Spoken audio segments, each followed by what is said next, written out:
Hello everyone, welcome back to our own channel keep creating. दोस्तों, quantitative analysis series की पिछली दो videos में हमने फुटवेयर सेगमेंट और बैंकिंग इंडस्ट्री की सबसे बड़ी और दिग्गज कंपनीज और स्टॉक्स की कंपैरेटिव एनालिसिस की। अगर आपने वो वीडियोस अभी तक नहीं देखा है तो उस प्लेलिस्ट की लिंक अपर राइट कॉर्नर में आई बटन में आ रही है। आज की वीडियो में हम इस सीरीज को कंटिन्यू करते हुए पेंट इंडस्ट्री के चुनिंदा मार्केट लीडर्स की स्टॉक्स की क्वांटिटेटिव कंपैरिजन करेंगे। मुझे उम्मीद है कि आपको ये सीरीज बहुत पसंद आ रही है और इन सारे सेक्टर्स की एनालिसिस एक एक करके देखने से आपको कई यूजफुल इनपुट्स भी मिलेंगे अपनी इन्वेस्टिंग फ्रेमवर्क के लिए। अगर आपकी किसी भी सेक्टर या स्टॉक की सजेशन है तो उसे कमेंट्स में मेंशन करें, ताकि आगे आने वाली वीडियोस में हम उन सारे सेक्टर्स या स्टॉक्स को धीरे धीरे अपनी एनालिसिस में शामिल कर पाएं। दोस्तों, अगर आपने अभी तक चैनल को सब्सक्राइब नहीं किया तो अभी कर लें और बेल आइकन भी प्रेस करें, क्योंकि हम ऐसे ही हर वीक कई इंटरेस्टिंग आइडियाज और टॉपिक्स की डिस्कशन करते रहते हैं जो आपके लिए बहुत यूजफुल हो सकते हैं और ये आपसे मिस नहीं होने चाहिए।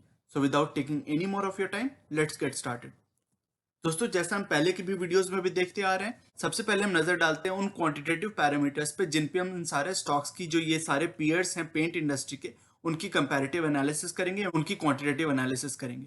तो जैसा आप देख पा रहे हैं, बहुत सारी कैटेगरीज है, बहुत सारे पैरामीटर्स हैं। इन सारे पैरामीटर्स की ब्रीफ डिस्क्रिप्शंस में देता जाऊंगा। जैसे जैसे हम इन सारी कैटेगरीज को एनालाइज करेंगे, देखते जाएंगे, तो मैं थोड़ी सी इंट्रोडक्शन भी आपको देता चलूंगा, ताकि आपको एक आइडिया भी लग सके कि ये सारे क्वांटिटेटिव पैरामीटर्स मैंने क्यों कंसिडर किए और ये क्यों इंपॉर्टेंट है for quantitative comparison of all the stocks. तो दोस्तों, सबसे पहले हम बात करते हैं मार्केट कैपिटलाइजेशन की। जैसा हमने पहले की भी वीडियोस में बात की है कि मार्केट कैपिटलाइजेशन ये आपको इंडिकेशन देती है कि मार्केट कितनी वैल्यू करती है किस कंपनी की, किस कंपनी को कितना वैल्यूएशन देती है। तो ऑफ कोर्स ये एक इंपॉर्टेंट पैरामीटर होता है, क्योंकि इससे आपको पता चलता है कि मार्केट की नजर में कौन सी कंपनी कितनी वैल्यू होल्ड करती है, कितनी बड़ी कंपनी है। जितनी बड़ी कंपनी होगी उसकी मार्केट कैपिटलाइजेशन भी उतनी बड़ी होगी। अगर मार्केट उसकी वैल्यूएशन को सही समझती है तो उस कंपनी की स्केल बड़ी होगी, उस कंपनी की मार्केट शेयर बड़ी होगी, मार्केट में क्रिप बड़ी होगी। तो ये सारे फैक्टर्स कंट्रीब्यूट करते हैं positively towards a companies growth in the future. जितनी मार्केट में शेयर ज्यादा होगी, यूजुअली उनकी मार्केट कैपिटलाइजेशन भी उन कंपनीज और स्टॉक्स की ज्यादा होती है। जैसा आप देख पा रहे हैं, हम रैंकिंग और स्कोरिंग इस तरह से करेंगे कि जिस भी कैटेगरी में रैंक 1 वाला जो स्टॉक होगा उसको 5 की स्कोर दी जाएगी, क्योंकि हम यहाँ पे 5 स्टॉक्स की कंपैरेटिव एनालिसिस कर रहे हैं। और जो लास्ट रैंकिंग स्टॉक होगा जिसकी रैंक 5th आएगी, उसको 1 की स्कोर दी जाएगी। तो जैसा आप यहाँ पे देख पा रहे हैं, मार्केट कैपिटलाइजेशन के हिसाब से सबसे बड़ी कंपनी, सबसे बड़ा स्टॉक है एशियन पेंट्स, जिसकी करीबन 2.5 लाख, करीबन 2.25 लाख, 2.5 लाख करोड़ के आसपास की मार्केट कैपिटलाइजेशन है। सेकंड नंबर पे आता है बर्जर पेंट्स, थर्ड रैंक पे आता है कैंसर नेरोलैक, फोर्थ पे इंडिगो पेंट्स जो कि एक रिलेटिवली न्यू प्लेयर है, और फाइनली फिफ्थ रैंक पे आता है एक्जो नोबल, जो कि एक पुराना प्लेयर है लेकिन उसकी मार्केट कैपिटलाइजेशन सबसे छोटी है इन सभी स्टॉक्स में। तो इसी रैंकिंग के हिसाब से यहाँ पे स्कोरिंग भी दी गई है। रैंक 1 को 5 की स्कोर मिली है एशियन पेंट्स को, और जो फाइनल रैंक पे एक्जो नोबल है उसकी 5th रैंक है और उसको 1 की स्कोर दी गई है। अगला पैरामीटर है रेवेन्यू साइज। हमने मार्केट कैपिटलाइजेशन की बात की, वो तो स्टॉक मार्केट से रिलेटेड है, लेकिन जब हम रेवेन्यू साइज की बात करते हैं तो एक्चुअली कंपनी और बिजनेस से रिलेटेड है। कौन सी कंपनी कितना सेल्स कर रही है, कितनी रेवेन्यू जनरेट कर रही है, उसकी रैंकिंग यहाँ पे दी हुई है। तो सबसे बड़ी कंपनी यहाँ पे भी आप जैसा देख पा रहे हैं रेवेन्यू साइज के हिसाब से, और यहाँ पे फाइनेंशियल ईयर की रेवेन्यू साइज सेल्स की बात की गई है, तो उसके हिसाब से सबसे बड़ी कंपनी यहाँ पे भी एशियन पेंट्स है। सेकंड नंबर पे यहाँ पे भी बर्जर पेंट्स आती है। थर्ड रैंक पे यहाँ पे भी कांसाई नेरोलैक आती है। लेकिन यहाँ पे इंडिगो पेंट्स, जैसे हमने मार्केट कैपिटलाइजेशन में देखा था, इंडिगो पेंट्स 4th रैंक पे आ रही थी, लेकिन यहाँ पे सेल्स के हिसाब से, रेवेन्यू साइज के हिसाब से 5th रैंक पे आ रही है, और 4th रैंक पे एक्जो नोबल आ रही है, जो कि एक पुरानी कंपनी है, रिलेटिवली पुरानी कंपनी है। तो उसी हिसाब से आप स्कोर्स भी देख पा रहे हैं। 5 की स्कोर मिली है एशियन पेंट्स को, फिर बर्जर पेंट्स को 4 की स्कोर मिली है, फिर कैंसाई नेरोलैक को 3, एक्जो नोबल को 2, और फाइनली इंडिगो पेंट्स को 1 की स्कोर मिली है। फिर हमने पहले तो बात कर ली कि सेल्स और रेवेन्यू की, कौन सी कंपनी कितना रेवेन्यू कर रही है, कौन सी कंपनी कितना सेल्स कर रही है फाइनेंशियल में, उसकी हमने ऑलरेडी बात कर ली। अब हम बात करते हैं profit after tax, FY profit, यानी फाइनेंशियल ईयर में कितनी प्रॉफिट बना रही है कोई कंपनी, उसकी हम यहाँ पे बात कर रहे हैं। तो उस हिसाब से भी रैंक 1 पे यहाँ पे एशियन पेंट्स आती है, सेकंड रैंक पे बर्जर पेंट्स, थर्ड पे कैंसर नेरोलैक, फिर एक्जो नोबल, और फाइनली फिर से इंडिगो पेंट्स का नंबर आता है और उसको 1 की स्कोर मिलती है, एशियन पेंट्स को 5 की स्कोर मिलती है। अगली हम बात करते हैं कि किस कंपनी ने कैसे अपने सेल्स और रेवेन्यू को बढ़ाया है, कैसे ग्रो किया है, किस कैगर पे, कंपाउंडेड एनुअल ग्रोथ रेट जो होती है, एवरेज आप इसकी रेवेन्यू की ग्रोथ की आप समझ सकते हैं कि किस हिसाब से रेवेन्यू हर साल बढ़ती रही है। तो वो average growth rate, cumulative average growth rate क्या रही है किस कंपनी की। तो यहाँ पे आप देख सकते हैं सबसे बढ़िया नंबर यहाँ पे 15% का आपको दिखेगा, लेकिन उसमें एक एस्टेरिस्क बना हुआ है। एक आपको ध्यान रखनी है बात कि ये केवल 3 ईयर डेटा है। फाइनली जो इंडिगो पेंट्स के नंबर आप देख रहे हैं 15% के, वो केवल 3 ईयर के डेटा पे बेस्ड है, जबकि बाकी सारे स्टॉक्स, चूंकि ये पुरानी कंपनी है, बहुत पुराना ट्रैक रिकॉर्ड है इनका, तो इनकी कैगर 10 ईयर की कैगर पे बेस्ड है। तो 10 ईयर के नंबर्स पे बेसिस पे अगर चेक करें तो सबसे बढ़िया नंबर्स एशियन पेंट्स और बर्जर पेंट्स के हैं। लेकिन चूंकि एक नया प्लेयर है इंडिगो पेंट्स और इसकी केवल 3 ईयर की डेटा हमें दिखी है, तो 3 ईयर के डेटा के हिसाब से सबसे बढ़िया रेवेन्यू ग्रोथ इसकी रही है। लेकिन आपको ध्यान रखना है कि ये केवल 3 ईयर की डेटा है और बाकी सारे स्टॉक्स पे हमने 10 ईयर की डेटा लिया, which is much more robust and much more reliable. तो ये भले ही चूंकि हम एक रूल को फॉलो कर रहे हैं, तो वहां पे रूल को स्टिक करते हुए हमने फर्स्ट रैंक दिया है इंडिगो पेंट्स को, क्योंकि उसकी नंबर सबसे हाई है। लेकिन आपको ध्यान रखना है स्कोर पे कि यहाँ पे केवल 3 ईयर की डेटा पे वो बेस्ड है, जबकि बाकी सारे स्टॉक्स की 10 ईयर की डेटा है। तो आपको विथ पिंच ऑफ सॉल्ट उस नंबर को देखना है। लेकिन फिर भी चूंकि हम एक रूल को स्टिक कर रहे हैं, तो हमें वो नंबर्स और स्कोर देने ही होंगे, और वही हमने यहाँ पे दिया है। इंडिगो पेंट्स को 5 की स्कोर मिली है। उसके बाद नंबर आता है एशियन पेंट्स और बर्जर पेंट्स का, जिसको 4-4 की, दोनों की सेकंड रैंक है, क्योंकि सेम नंबर्स है तो दोनों की सेकंड रैंक है और दोनों को 4 की स्कोर मिली है। फिर नंबर आता है एक्जो नोबेल का, और चूंकि हमने दो कंपनीज को 2 की रैंक दी थी और 4 की स्कोर दी थी, तो उसका नेक्स्ट रैंक आता है 4। तो एक्जो नोबेल की 4 की रैंक मिलती है और 2 का स्कोर मिलता है। और फाइनली कैंसा नेरोलैक का 8.7% का रेवेन्यू कैगर है, उसकी 5th रैंक है और उसकी स्कोर 1 है। फिर प्रॉफिट ग्रोथ में भी आपको सेम एस्टेरिस्क फॉलो करना है। सेम एक डिस्क्लेमर है वहां पे भी कि इंडिगो पेंट्स के नंबर जो है वो 3 ईयर डेटा पे बेस्ड है। भले ही सबसे ज्यादा नंबर्स आपको इंडिगो पेंट्स के दिख रहे हैं, सबसे हाई नंबर है यहाँ पे, और उसको 1 की रैंक और 5 की स्कोर दी जाती है। लेकिन आपको फिर से यहाँ पे ध्यान रखना है कि बाकी स्टॉक्स 10 ईयर कैगर, यहाँ पे प्रॉफिट कैगर की हम बात कर रहे हैं। पिछले पैरामीटर में हमने रेवेन्यू कैगर की बात की थी कि सेल्स किस नंबर से बढ़ रही है, किस ग्रोथ रेट से बढ़ रही है। यहाँ पे हम देख रहे हैं कि प्रॉफिट किस नंबर से बढ़ रही है, क्योंकि अल्टीमेटली तो रेवेन्यू और सेल्स जरूर हेल्प करते हैं प्रॉफिट बढ़ाने में, लेकिन अल्टीमेटली इन्वेस्टर्स के फायदे की बात क्या रहती है कि प्रॉफिट किस नंबर से बढ़ रहे हैं, अर्निंग्स किस नंबर से बढ़ रहे हैं, किस ग्रोथ रेट से बढ़ रहे हैं। तो इसलिए प्रॉफिट नंबर को देखना इतना ही इंपॉर्टेंट है जितना सेल्स और रेवेन्यू को देखना। इसलिए हमने प्रॉफिट की कैगर यहाँ पे कैलकुलेट की है। उस हिसाब से इंडिगो पेंट, जैसे हमने डिस्क्लेमर दिया, ये 3 साल के नंबर्स पे बेस्ड है। 164% की काफी स्टुपेंडस नंबर है और उसको 5 की स्कोर मिलती है। सेकंड रैंक पे आता है बर्जर पेंट 16.8%, ये भी काफी रोबस्ट नंबर है, काफी स्ट्रॉन्ग नंबर है, इसको 4 की स्कोर मिलती है सेकंड रैंक पे। फिर नंबर आता है एशियन पेंट्स का, उसको 3 की रैंक मिलती है और 3 की स्कोर मिलती है, followed bye Kansai Nerolac and exo Nobel. फिर एक बहुत इंपॉर्टेंट पैरामीटर होता है अर्निंग्स पर शेयर की कैगर। अर्निंग्स, जैसा हमने पहले की एक वीडियो बनाई थी उसमें हमने बात की थी कि क्या गुड स्टॉक्स में, स्ट्रॉन्ग स्टॉक्स में मार्केट टाइमिंग के आपके फायदे मिलते हैं या नहीं मिलते हैं, और उसमें हमने एक बहुत अच्छी थ्योरी की बात की थी कि किसी भी स्टॉक की प्राइस कैसे डिटरमिन होती है, कैसे वो बढ़ती है आगे। तो उसका मेन ड्राइवर ये होता है, हमने उस वीडियो में बात की थी, मेन इंजन ये होता है स्टॉक प्राइस के बढ़ने का कि उसकी अर्निंग्स कैसे बढ़ रहे हैं, अर्निंग्स की कैगर क्या है। तो इसलिए ईपीएस कैगर को देखना बहुत इंपॉर्टेंट है। मुझे लगता है कि ये one of the very important parameters है कि ईपीएस की कैगर, अर्निंग्स पर शेयर की कैगर क्या रही है किस कंपनी की। तो यहाँ पे भी सेम एस्टेरिस्क अप्लाई होता है, सेम डिस्क्लेमर अप्लाई होता है कि इंडिगो पेंट्स के नंबर 3 ईयर के डेटा पे बेस्ड है, जबकि बाकी सारे स्टॉक्स के 10 ईयर की डेटा पे बेस्ड है, क्योंकि इनकी रिलेटिवली लॉन्ग हिस्ट्री रही है, लॉन्ग ट्रैक रिकॉर्ड रहा है। तो उस हिसाब से यहाँ पे भी इंडिगो पेंट्स को 5 की स्कोर मिलती है, फर्स्ट रैंक दिया जाता है, फॉलोड बाय बर्जर पेंट्स 18.5% की बहुत स्ट्रॉन्ग ईपीएस कैगर है, और ये 10 ईयर पे बेस्ड है, तो बहुत रिलायबल है, बहुत अच्छी नंबर इसको मानी जाएगी। Followed by Asian paints, कैंसाई Nerolac, और फाइनली एक्जो नोबेल के नंबर्स काफी वीक दिख रहे हैं मुझे। 1.9% की ईपीएस कैगर बहुत स्लो है, बहुत वीक है, तो उसको 5th रैंक मिलती है और 1 की स्कोर दी जाती है। अगला नंबर होता है नेट प्रॉफिट मार्जिन का। ये आपको ये दिखाता है कि कंपनी की प्राइसिंग पावर कितनी है, और जब किसी कंपनी की प्राइसिंग पावर स्ट्रांग रहती है, हेल्दी रहती है, रोबस्ट रहती है और लंबे समय के लिए मेंटेन रहती है प्राइसिंग पावर, तो आपको ये दिखाता है कि उस कंपनी में कितनी प्रॉफिट कमाने की over a long period of time कितनी पोटेंशियल है। वो अपनी प्राइसिंग पावर इतनी अच्छी तरह से एग्जीक्यूट कर सकती है और वो अपने प्रोडक्ट्स को अच्छी तरीके से अच्छे प्रॉफिट्स पे, अच्छे प्रॉफिट मार्जिन पे बेच सकती है। तो जैसा आप देख पा रहे हैं यहाँ पे नेट प्रॉफिट मार्जिन हमने कंपेयर किया पांचों पीयर्स का, और सबसे बेहतरीन नंबर्स आ रहे हैं एशियन पेंट्स के।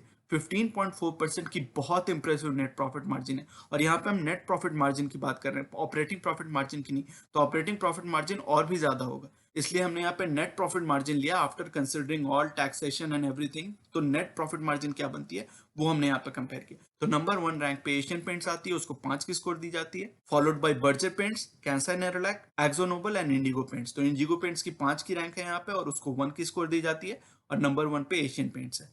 फिर एक बहुत ही इंपॉर्टेंट पैरामीटर होता है, मुझे बताने की भी जरूरत नहीं, आपको ऑलरेडी पता होगा, अगर आपने पहले के वीडियो चैनल पे देखे हैं तो ऑलरेडी हम कई बार इस चीज की मेंशन कर चुके हैं कि रिटर्न रेशियोज बहुत इंपॉर्टेंट होते हैं। और रिटर्न रेशियोज क्यों इंपॉर्टेंट होते हैं, क्योंकि ये दिखाता है कि अगर उस कंपनी की आरओसी या आरओईज अच्छे हैं, तो जो उसकी प्रॉफिट्स वो कमाती है कंपनी, उसको अगर री इन्वेस्ट करती है अपनी बिजनेस में, अपनी कंपनी में, तो उस पर कितना वो रिटर्न्स कमा पाती है। अगर वो नंबर स्ट्रांग होंगे, इसका मतलब ये है कि कंपनी बहुत स्टुपेंडस नंबर से बहुत हेल्दी वे में ग्रो कर सकती है। Over a long period of time उसकी ग्रोथ रनवे उतनी स्ट्रांग होगी। तो अगर वो अपने अर्नड प्रॉफिट्स को, रिटेन प्रॉफिट्स को अच्छी मार्जिन पे, अच्छी रिटर्न रेशियोज पे री इन्वेस्ट कर सकती है अपने बिजनेस में, तो the company sees a long runway of growth ahead of itself. तो बेसिकली बात यह है कि रिटर्न रेशियोज जितने अच्छे होंगे, कंपनी उतनी अच्छे से अपने अर्निंग्स और प्रॉफिट्स को रीडिप्लॉय कर सकती है, री इन्वेस्ट कर सकती है in its own business, and it can grow over a long period of time in a healthy manner. तो इसलिए बहुत इंपॉर्टेंट होता है ये रिटर्न रेशियोज को देखना। मुझे लगता है कि चूंकि ये भी एक कैपिटल इंटेंसिव इंडस्ट्री, इसमें बहुत सारे एसकेयूज मेंटेन करने पड़ते हैं, यानी कि बहुत सारे टेंट्स होते हैं। जैसे आपको पता है पेंट इंडस्ट्री में बहुत सारे टेंट्स होते हैं, फिर इनको बहुत इन्वेंट्री भी मेंटेन करनी पड़ती है। एक वॉल्यूमिनस प्रोडक्ट है पेंट इंडस्ट्री का। तो इन सभी चीजों को देख के हमें लगता है कि आरओसी के नंबर्स को कंपेयर करना बहुत इंपॉर्टेंट है, और वो ज्यादा प्रियोरिटी लेता है कंपेयर टू आरओई। आरओई के नंबर्स जैसे हमने, आपको याद होगा शायद कि बैंकिंग इंडस्ट्री को जब चेक किया था हमने, बैंकिंग इंडस्ट्री की क्वांटिटेटिव एनालिसिस की थी, तो उसमें हमने आरओई पे फोकस किया था, क्योंकि वो एक कैपिटल इंटेंसिव इंडस्ट्री नहीं है। लेकिन आपको लगेगा कि अरे बैंकिंग इंडस्ट्री तो कैपिटल पे ही बेस्ड है, लेकिन कैपिटल को इधर उधर करना, लोन्स को, बोरोइंग्स को मैनेज करना, वो अलग बात होती है। और अपनी कैपेक्स में इन्वेस्ट करना, फैक्ट्रीज लगाना, प्रोडक्ट्स को, इन्वेंट्रीज को मेंटेन करना, अपनी सप्लाई चेन को मैनेज करना, वो अलग चीजें हो जाती है, और वहां पे कैपिटल इंटेंसिटी ज्यादा होती है। तो इसलिए कैपिटल से वर्क करना और कैपिटल इंटेंसिव इंडस्ट्री होना, ये दोनों अलग चीजें हैं, इसका हमें ध्यान रखना है।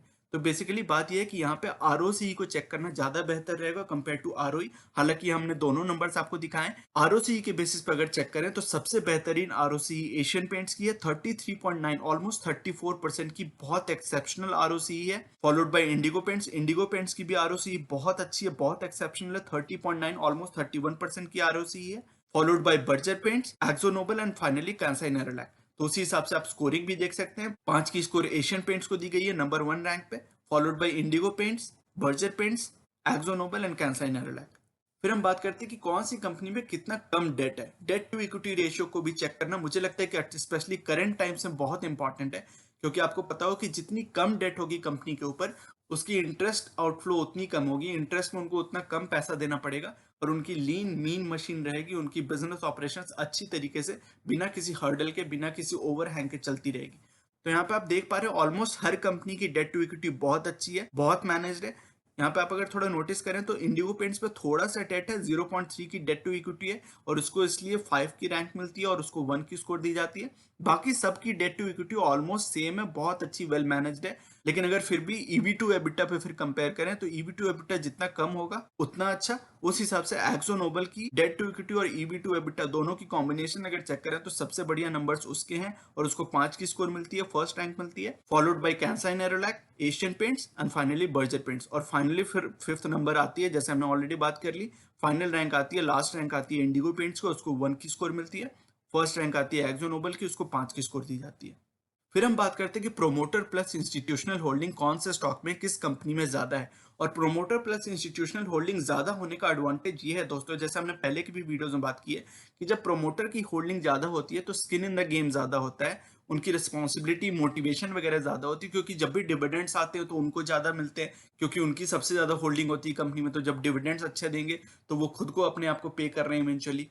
फिर वो जब अपनी कैपिटल को अच्छी तरह से डिप्लॉय कर रहे हैं, अपनी बिजनेस को अच्छे तरीके से चला रहे हैं, तो उनकी कैपिटल अप्रिसिएशन हो रही है, क्योंकि सबसे ज्यादा होल्डिंग तो उन्हीं की है अपनी कंपनी में, तो उनकी कैपिटल अप्रिसिएशन खुद हो रही है। तो एक मोटिवेशन रहती है, स्किन इन द गेम रहता है, वो सभी अपनी कॉज में इन्वेस्टेड रहते हैं। They have a lot of motivation to keep the company growing and thriving. तो उस हिसाब से प्रोमोटर होल्डिंग अच्छी होती है अगर हाई हो तो। और दूसरी बात, इंस्टीट्यूशनल होल्डिंग जितनी ज्यादा होगी तो उसमें आपको कॉर्पोरेट गवर्नेंस अच्छे होने के चांसेस बढ़ जाते हैं, मैनेजमेंट, बिजनेस ऑपरेशंस वगैरह थोड़ी अच्छी होती है, अकाउंटेबिलिटी अच्छी होती है, स्कैम और फ्रॉड के चांसेस बहुत कम हो जाते हैं। क्योंकि जब बहुत अच्छे इंस्टीट्यूशंस अच्छी बैकग्राउंड वर्क करके उसमें इन्वेस्ट करते हैं उस कंपनी में, तो उन्होंने अच्छा खासा पता किया होता है, और उनकी बोर्ड ऑफ डायरेक्टर से भी बातचीत होती रहती है, वो बहुत इन्वॉल्व रहते हैं, and they make sure that the corporate governance and the management and operations of the company are run well. तो उस हिसाब से इंस्टीट्यूशनल होल्डिंग ज्यादा होगी तो अच्छी बात रहती है, यूजुअली आपको एक रीजनेबल कन्विक्शन देती है, गारंटी काइंड ऑफ देती है, रीजनेबल गारंटी देती है कि उस कंपनी में कॉर्पोरेट गवर्नेंस अच्छी होगी। तो उस हिसाब से मुझे लगता है कि प्रोमोटर प्लस इंस्टीट्यूशनल होल्डिंग को चेक करना एक बहुत अच्छा मेट्रिक रहता है, बहुत अच्छा पैरामीटर रहता है। उस हिसाब से हमने सारे स्टॉक्स को यहाँ पर रैंक किया है, और आप देख पा रहे हैं कि सारे स्टॉक्स में 80% से ऊपर की प्रोमोटर प्लस इंस्टीट्यूशनल होल्डिंग है, which is a great sign, which is a good thing. अगर इतनी ज्यादा प्रोमोटर प्लस इंस्टीट्यूशन होल्डिंग होती है, स्पेशली अगर 80% से ज्यादा हो, और अगर 90% से ज्यादा हो, तब तो एक्सेप्शनल है। लेकिन अगर 80% से ज्यादा हो तो मैं उसको अच्छा मानता हूँ, बहुत डिसेंट होती है 80% से ऊपर की प्रोमोटर प्लस इंस्टीट्यूशनल होल्डिंग। तो आप जैसा देख पा रहे हैं इसकी शॉर्ट लिस्टिंग हिस्ट्री है और धीरे धीरे इसके प्रोमोटर्स की स्टेक कम भी हो सकती है, लेकिन चूंकि इस शॉर्ट लिस्टिंग हिस्ट्री को हम चेक कर रहे हैं इसलिए मैंने यहाँ पे फिर से एस्टेरिस्क डाला है। इंडिगो पेंट्स की सबसे ज्यादा प्रोमोटर प्लस इंस्टीट्यूशनल होल्डिंग है, लेकिन हमें फिर से ध्यान रखना है कि एक न्यूली लिस्टेड कंपनी है, बहुत रिलेटिवली न्यू इसकी लिस्टिंग हुई है, तो इनफैक्ट आपको देखना पड़ेगा कि ये कैसे इवॉल्व करती है। लेकिन करंटली अगर करंट नंबर्स पे जाएं तो सबसे बड़ी promoter plus institutional holding Indigo paints में 94.3% की बहुत high promoter plus institutional holding और उसको 5 की स्कोर दी जाती है। सेकंड रैंक पे आता है कैंसाई नेरोलैक 91.5% की प्रोमोटर प्लस इंस्टीट्यूशनल होल्डिंग के साथ, उसको 4 की स्कोर दी जाती है। Followed by Berger Paints, Akzo Nobel और फाइनली यहाँ पे एशियन पेंट्स। एशियन पेंट्स में सबसे कम प्रोमोटर प्लस इंस्टीट्यूशनल होल्डिंग है, लेकिन आपको ये ध्यान रखना है कि बहुत पुरानी कंपनी है, बहुत रेप्यूटेड कंपनी है, तो अगर थोड़े नंबर्स कम भी हैं लेकिन फिर भी 80% से ज्यादा है, फिर भी इसको बहुत रिलायबल माना जाएगा और बहुत अच्छा माना जाएगा compare to a newer player. तो इस चीज का आपको ध्यान रखना है, with a pinch of salt इस चीज को अपने ध्यान में रखना है।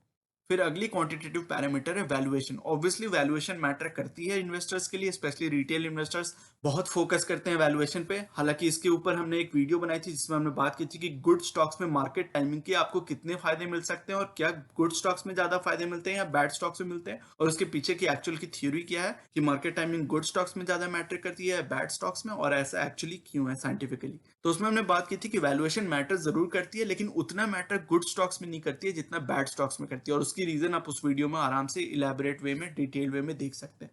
तो अगर करंट पीई लेवल जो प्राइस टू अर्निंग्स रेशियो होता है, पीई रेशियो, वो बहुत ही एक पॉपुलर वैल्यूएशन मेट्रिक होता है, तो उस वैल्यूएशन मेट्रिक पर अगर चेक करें तो सबसे हाईली वैल्यूड स्टॉक अभी करंटली इंडिगो पेंट्स का है।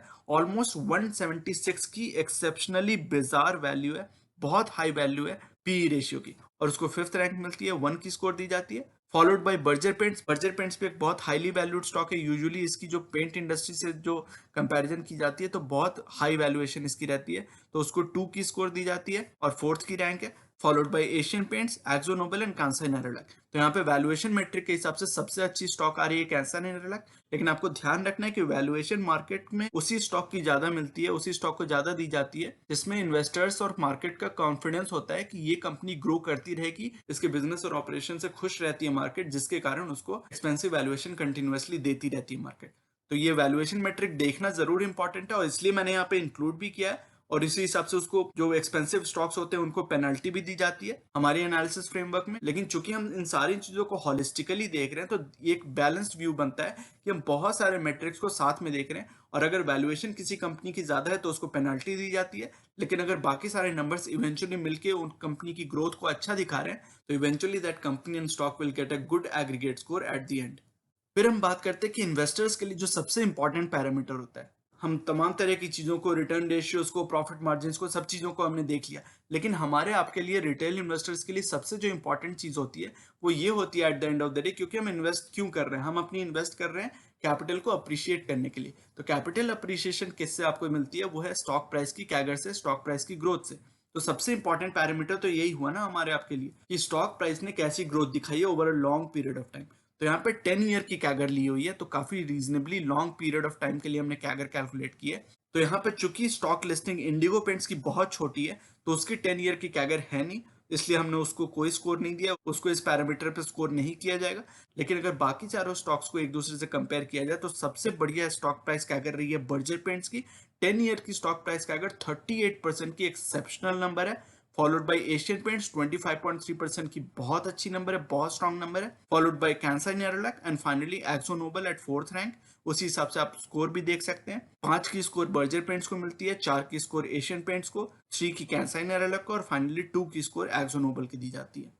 तो इन सारी चीजों को, सारी पैरामीटर्स को एनालाइज करके एक होलिस्टिक व्यू बनाने के बाद जो एग्रीगेट स्कोर बनता है उसके हिसाब से सबसे बढ़िया स्कोरिंग यहाँ पे एशियन पेंट्स को मिलती है, 76.7%, ऑलमोस्ट 77% की एग्रीगेट स्कोर है एशियन पेंट्स की, is a solid number. Followed by Berger paints, इसको 73.3% की एग्रीगेट स्कोर मिलती है। Followed bye कैंसाई Nerolac, Indigo paints और फाइनली एक्सो नोबल की नंबर आती है।